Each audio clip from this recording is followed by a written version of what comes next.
Om Ajnanatimirandhasya Jnananjana Shalakaya Chakshurunmilitam Yena Tasmai Shri Gurave Namaha. What exactly does this mean? That the Pandit, one who is learned, sees the dog and the Brahmin the same. Does it mean that just like one should respect a Brahmin and offer him charity, one should bow down to a dog? Or, as is more common in Tamil Nadu, they treat the Brahmins like dogs. That is not implied here. There is a difference between different species and different people and different grades of people. That the Pandit or the learned person sees all beings as equal doesn't mean that he sees a tiger and he thinks, let me embrace it. But he sees the spiritual equality of all beings. He sees that all living beings are part and parcel of Krishna. And just as Krishna is Suhridam Sarvabhutanam, Krishna is the best well-wisher of all living beings, so the devotee is also. The devotee wishes that every living being revive their dormant love of Krishna. But he acts with different living beings, different conditioned living beings. He interacts with them in a manner that is conducive to their best benefit. Now, those who are in the human form of life, they can more easily be taken to Krishna consciousness. Labdva sudur labamidang bahusam bhavante manusham artadama nityam apiha dhira. That this human life is attained after many, many births, and although it is temporary, it has the value that particularly in this human form of life, we can get free from birth and death. So we preach Bhagavad-gita among the human beings, not among the cats, the dogs, the monkeys, the snakes, or any other. Now, all living beings are part and parcel of Krishna. Spiritually, there is no difference between the jiva that is presently in the body of a human being and another jiva that's in the body of a tree. But the human beings can take to Krishna consciousness. Other living beings can only indirectly be benefited by the help of human beings. For instance, we can take the fruits and flowers from a tree and offer them to Krishna, and that will benefit the jiva who is presently entrapped within the body of a tree. But the consciousness of the jiva in the form of a tree is too much covered for that jiva to volitionally take to Krishna Bhakti. That is possible only in the human form of life. In the pastimes of Chaitanya Mahaprabhu, we find that he was also inspiring elephants and tigers and deer to chant the names of Krishna. But that is possible for him, that is not possible for everyone. Chaitanya Mahaprabhu was thinking that how to deliver all the conditioned souls, even in the bodies of lower species. He asked Haridas Thakur, how can they be saved? Haridas Thakur replied, Pashu Pakhi Kit Adi Bolite Napare Shunile Hare Nam Tara O Tore. That the animals, the birds, the insects, they cannot chant the name of Krishna. But if they hear the name of Krishna, they can also be delivered. So devotees chant loudly so that all other living beings can take benefit. Devotees, they think of the benefit of all living beings, but their preaching efforts are focused on human society. And devotees try to spread Krishna consciousness in all areas of human society. But just as a practical technique, they may focus on persons who are more inclined to accept Krishna consciousness. Srila Prabhupada several times recommended that we preach among students, because he said that someone who's intelligent, they can use that intelligence to spread Krishna consciousness and take leadership in this movement. So students, they that Prabhupada, he wanted that preaching among them. Now, we find here in this verse is mentioned the Brahmana and the Shvapaki. There are two words, Svapaki and Shvapaki. And Shvapaki. Maybe in Tamil the two merge into one. Svapaki means one who is so strict about his food that he only eats that which is cooked by himself. They wouldn't even take which was cooked by their wives. They would cook, offer to the Lord, especially if they were Vaishnavas, and take. And another word is Shvapaki. Shva means dog. It means those who cook dogs. So get your pronunciation right. Svapaki means one who is very strict in his eating, and Shvapaki means they eat dogs.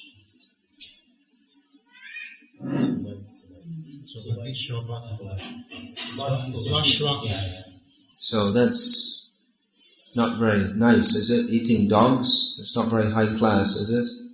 Not very common in India today, although it's a common word we find in Bhagavatam. Maybe it was more common in the past. Still in China, Southeast Asia, eating dogs is popular. So, obviously, a highly cultured Brahmana is on a more elevated level than a person who eats dogs. One who lives a very pure religious life is entitled to worship the Lord. The traditional system is that one has to be born in a Brahmin family to be accepted as a Brahmin. That was always the tradition, that according to one's birth, one is classified as Brahmin, Kshatriya, Vaishya, Shudra, or Chandal, Shvapaki, etc. That was the general system, that within the families of Brahmanas, those by the arrangements of karma, by the arrangements of the Lord, and according to one's karma, that the child who was suitable to be born in that atmosphere would be born. And so it was expected that the son of a Brahmana would become a Brahmana. Although there were exceptions. There are actually many exceptions. Just like we see that Bhagavan Rishabdev, mentioned in the 5th canto of Bhagavatam, he was taking the role of a king, and he had 100 sons, of whom most took the role of Kshatriyas, but some, particularly the Navayogendras, they were Brahmanas. And it's recorded that they gave spiritual knowledge to Maharaj Nimi, was it not? In the 11th canto of Bhagavatam it's mentioned. So that was the general system, although in Kali Yoga that has broken down. Kalo Shudra Sambhava. In Kali Yoga everyone is a Shudra. So in Kali Yoga the Pancharatric system, rather than the Vedic system by birth, but the Pancharatric system of making Brahmanas according to their quality and reformation. This is in vogue. But either way, if we take a Brahmana by birth or a Brahmana by reformation, by sanskar, Brahmana's quality is different to that of a dog eater or a meat eater of any sort. Although we find in the Vedic age that actually many Brahmanas were eating meat also in the Shraddha ceremony. However, those who are devotees of Krishna, they don't eat meat. Because Krishna says, Padrang pushpang palang toyam yome bhaktya prayachati tadahang bhakti pahritam ashnami prayatatmanaha. If one offers me with love and devotion, fruit, leaf, flower or water, I will accept it. Krishna is a vegetarian. So the point here is that there's a great contrast between the culture and the behavior of a Brahmana and that of a dog eater. In Tamil Nadu especially now there is a move that anyone should be allowed to worship the deities. It shouldn't only be people from Brahmana caste. Well, we agree with that in some respects, but still there's a question of qualification. One should be a Brahmana to worship the deities. It's not just a matter of performing some rituals, but the consciousness should be, and the mode of life should be pure. It might seem easy, well, anyone can do that job, it's just a matter of lighting some camphor and waving it and muttering some mantras. But actually it requires purified consciousness for that function to be performed effectively. So anyone from any background can be trained as a Brahmana, but there should be real Brahmanas, by culture, by behavior, by knowledge of Shastra. So lack of knowledge of these principles is causing much disruption in society. On the one hand, some people are claiming that you can only be a Brahmana by birth, although we find that almost all the Brahmana families, they've lost their culture. On the other hand, it's not that you can just make anyone a Brahmana just by rubber stamping him. So our Krishna conscious movement is an attempt to bring people to a platform even higher than that of a Brahmana. In modern society, everyone is acting in a manner that is most unclean, uncultured, sinful. So to give guidance to human society, it is required that people who have genuine knowledge and realization of the Supreme Personality of Godhead be there. It is required that there be pure Vaishnavas. Pure Vaishnava is on a platform even higher than a Brahmana. Brahmana is a material designation and Vaishnava is the situation of the pure soul beyond all material designation. Now here it's mentioned, Vidya Vinaya Sampanna Brahmana. Brahmana should be knowledgeable and humble. These are actually, the full knowledge and full humility is the symptom of a pure devotee of Krishna. Now, we often see that someone, they think, well, I'm a Brahmana. I had my Upanayanam, now I'm a Brahmana, I'm better than others. But it's not simply by being born in a Brahmana family or having Upanayanam that one becomes better than others. So similarly, it's not just by initiation that one becomes a Vaishnava and therefore better than others. Now, to be properly initiated in the Vaishnava Sampradaya, one has to follow certain principles, which are no meat eating, no gambling, no illicit sex, no intoxication, and chant Hare Krishna. Now, these four regulative principles, in the modern age, people think, oh, that's very difficult. Although they're the basic principles of civilized human life. So it's a fact that by following these principles, just by following these principles, one becomes situated on a better level than almost everyone else in human society who doesn't follow them. But if one thinks that I am better than others, then he's immediately disqualified from being better than anyone. He's again on the level of a materialist. A Vaishnav, he sees Vasundhaiva Kutumbakam. He sees all as everyone is dear to him. Ayam nija paro veti ganana laghu chetasam. One, a very small-minded person, thinks, this is mine, that's someone else.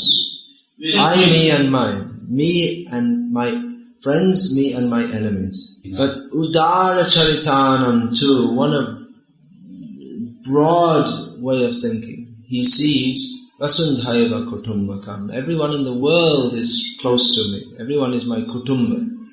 So that he's able to see all living beings as part and parcel of Krishna. He sees the possibility to bring everyone to Krishna consciousness. Srila Prabhupada was preaching, just like Chaitanya Mahaprabhu was preaching among the jungle animals, so Prabhupada was preaching among the animals of the jungle called New York City. Even when Prabhupada went to the Bowery, even the people of other parts of New York told him, don't go there, that's too dangerous. Even they thought it was too bad.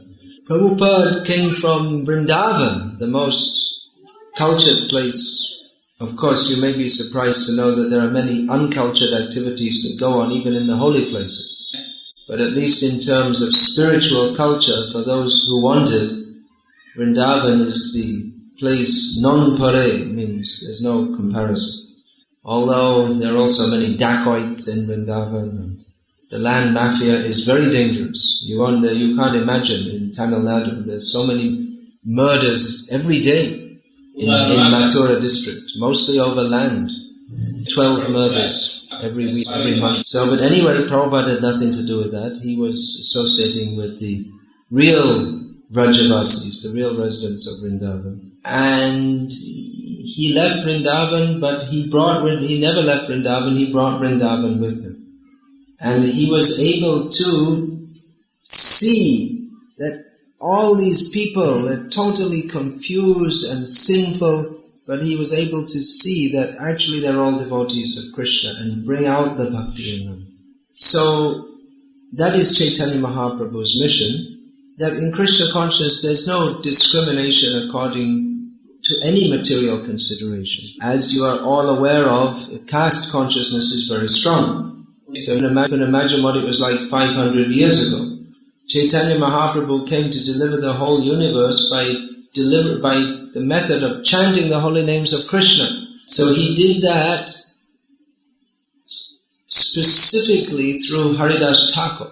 He demonstrated the principle of chanting the holy names through Haridas Thakur, who was superficially born in a Muslim family.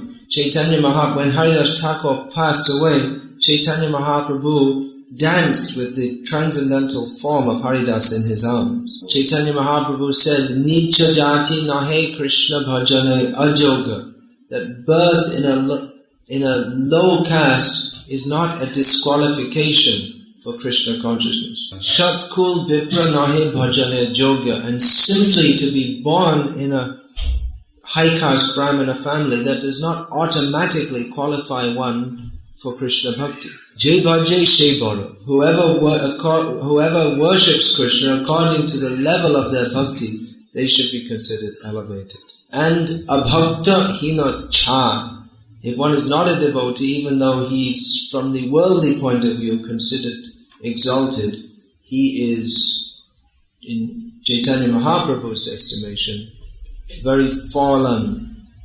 Krishna bhajane nahik jat kuladi bichar.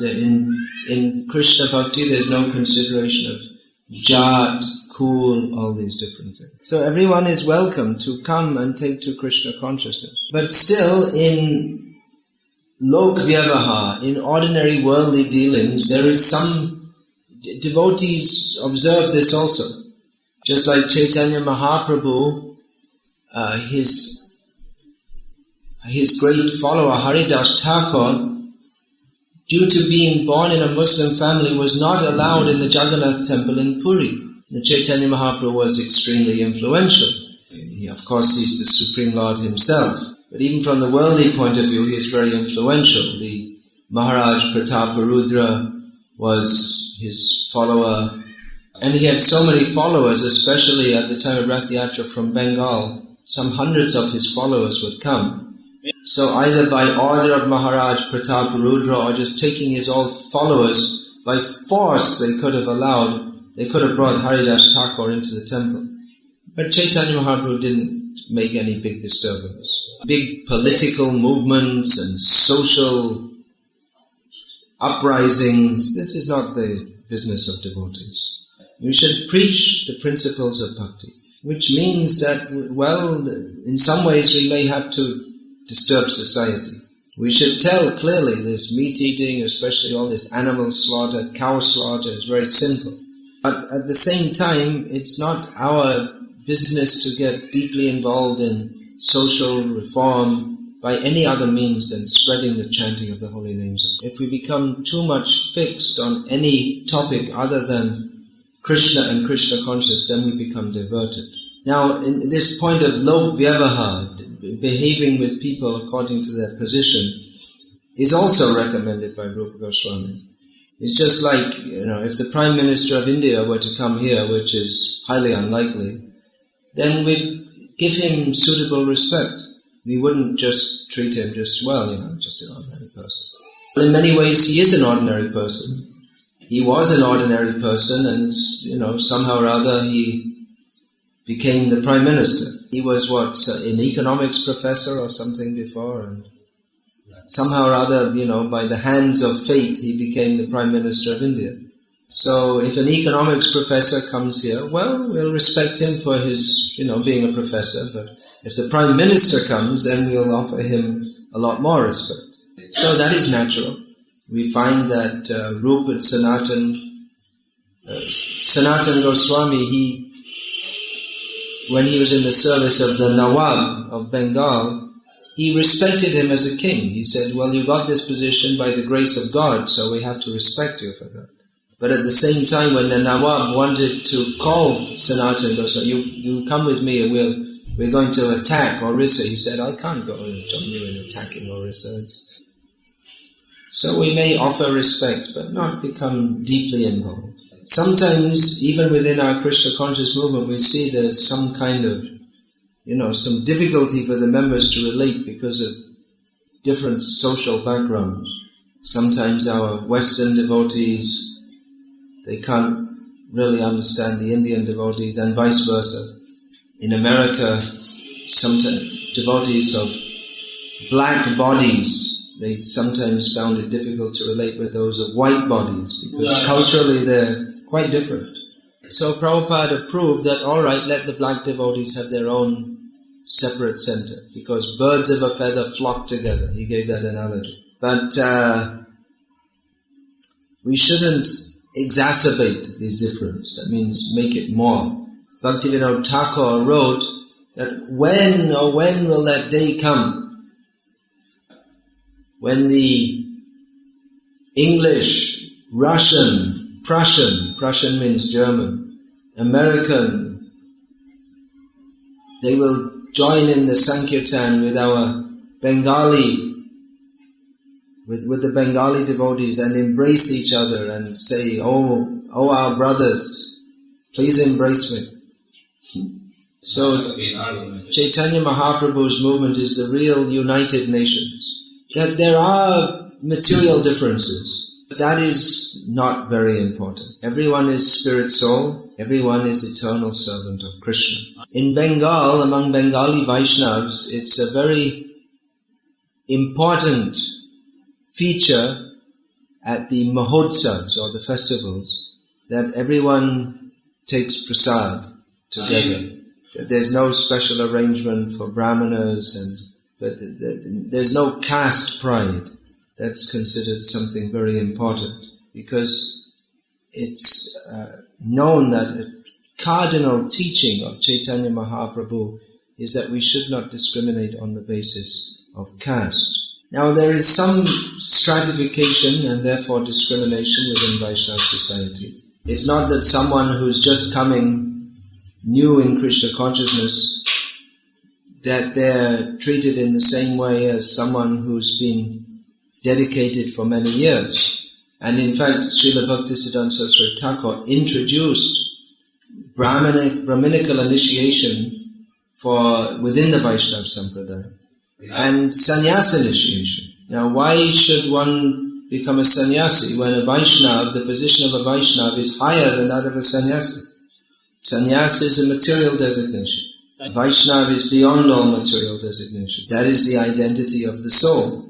But Bhaktisiddhanta Saraswati Thakur introduced this within the Vaishnava Sampradaya for the same reason that Chaitanya Mahaprabhu took sannyas. Chaitanya Mahaprabhu is fully spiritual and his message is fully spiritual. But people don't understand, they didn't understand Chaitanya Mahaprabhu. They thought it was just, Sachi Mata's son. And therefore they neglected his important message. So he took sannyas because he had to preach Krishna consciousness, and if you want to preach, then people have to respect you. So for the same reason, Bhaktisiddhanta Saraswati Thakur introduced sannyas in the Vaishnava Sampradaya. Someone has to preach the message of Krishna, then he should be respected. And by designating some of his senior renunciate preachers as sannyasis, that also gave the opportunity for the junior devotees to recognize their position and to serve them. And then on the other hand, if one thinks, I'm a sannyasi, I'm a brahmana, then he didn't understand the purpose for accepting these designations in the service of Krishna. So in Vaishnava society there is stratification also, depending on seniority, service performed, depending on one's... There are various factors. The Chaitanya Mahaprabhu says, Jai Bhaje Se Baro, according to the intensity of one's service. So it is appropriate that those who are dedicated to serving Krishna, they be respected by others. Krishna is also pleased with that. But if one demands or expects respect, then that means he hasn't understood Chaitanya Mahaprabhu's mission. So a devotee sees all living beings as equal. He acts in a way to try to uplift others, and tries himself also to go up in Krishna Bhakti by service, by sadhana, by surrender, but at the same time being very careful not to think that I am great. A devotee is just the opposite of a non-devotee. A non-devotee is always trying to promote himself. Ishvar aham bhogi, I am the Lord, I am the enjoyer. A non-devotee always thinks, I'm right. But a devotee always thinks, Ishvara Parama Krishna. Krishna is the Supreme Lord. I am simply His servant. So, a devotee is not... He may be praised by others, but if that happens, then what does he do? He always thinks, Yogata bichare kichunahi pai tomara karunasha. If there is any good that you see in me, it is simply by the mercy of my Guru. He never takes credit for himself. Whereas non-devotees, they always want to advertise. Just see me, I'm so big, I'm so good, I'm so great. But a pure devotee is simply interested in serving Krishna. And he knows that this false egoism, this ahankar, is a great enemy in my advancement. Bhaktisiddhanta Saraswati Thakur said that one who flatters me is my enemy. Now in material life we think one who flatters me is my friend. This whole material life is going on simply trying to get people to flatter you, praise you. When you approach a government officer for some work, you praise them, you give them a little token of appreciation, a few hundred rupees, and you get your work done. These politicians, the head of big political parties, they love that people will praise them.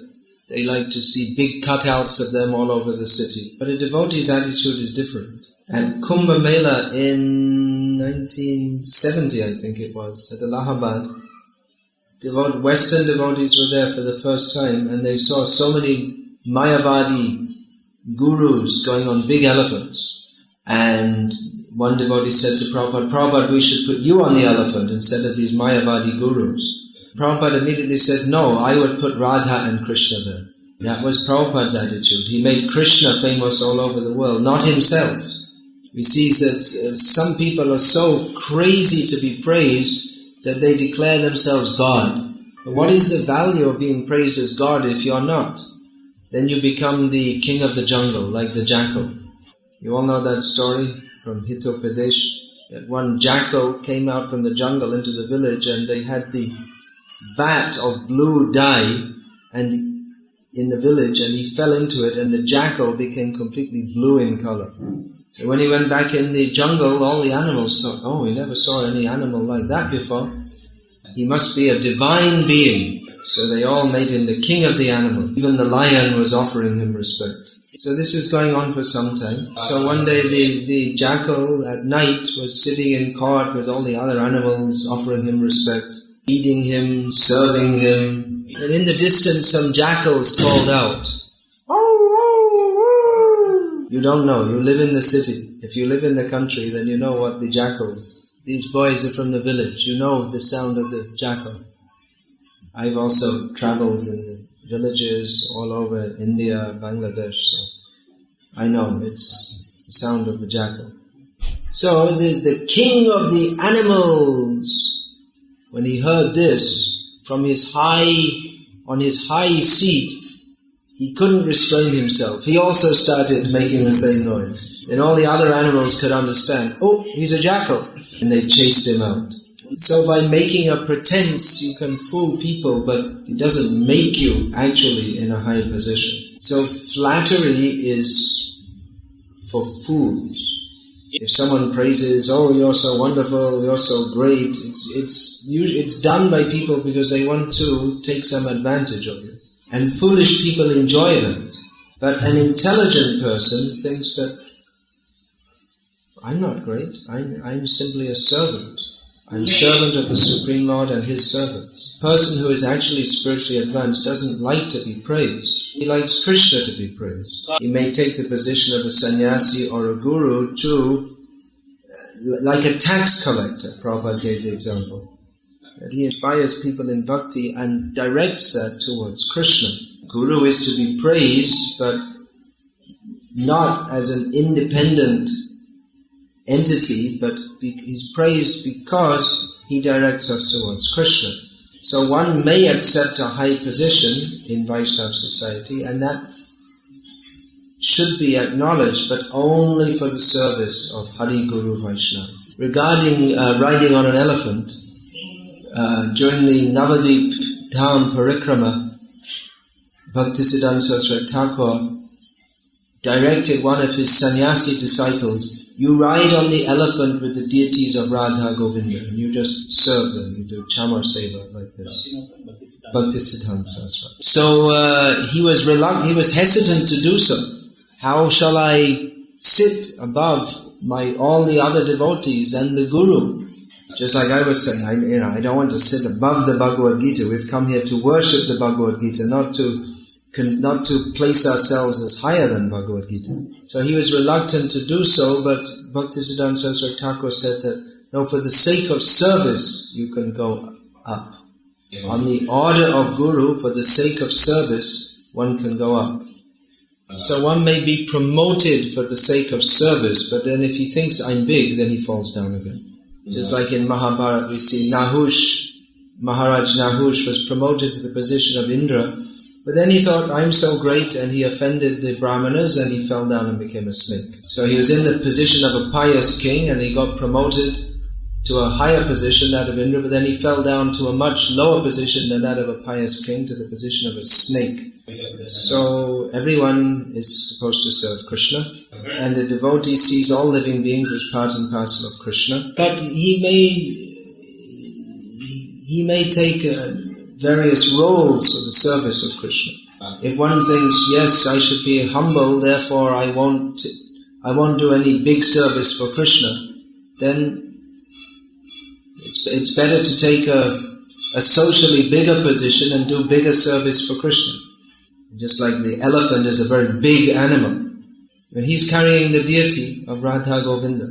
And if you think, well, I'll be very small like an ant, well, the ant may be biting Krishna. Or if you think, well, I'll just eat very little food. Well, the ant eats very little. The elephant eats a lot. But if by eating a lot, the elephant is serving the Lord, then better to eat a lot than eat a little and not serve Him. So generally people think, well, someone's a great sadhu if they eat very little, or they're very austere. But if by serving Krishna better, if by accepting facilities in the service of the Lord, we can serve Him better, then better to do so. But if we use those facilities for our own sense gratification, then it's a complete misuse. So all these points should be understood very carefully. We want everyone to come to Krishna consciousness. Sometimes people say, well, what are you doing for the poor people?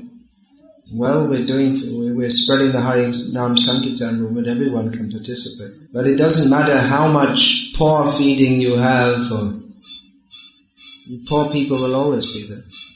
The real way to help everyone, poor and rich, is to give them Krishna Prasadam and Prabhupada's books and the holy names.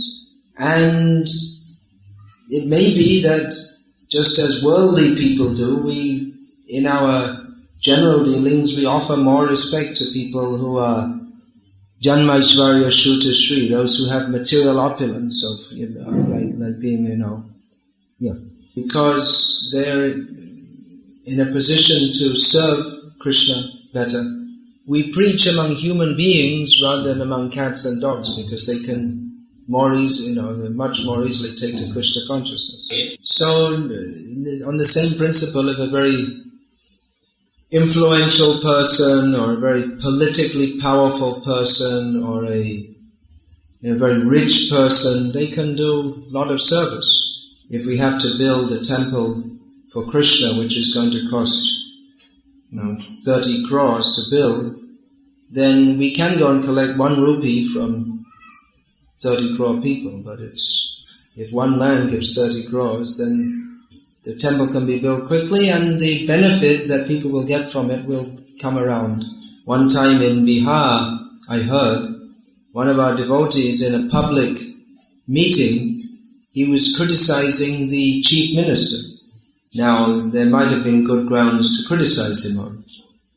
He said something like, does he think that the rain is his urine or something like that, he said. Well, as a result of that, the news came to the chief minister and the government was about to sanction some land for giving to ISKCON in Patna, cancelled.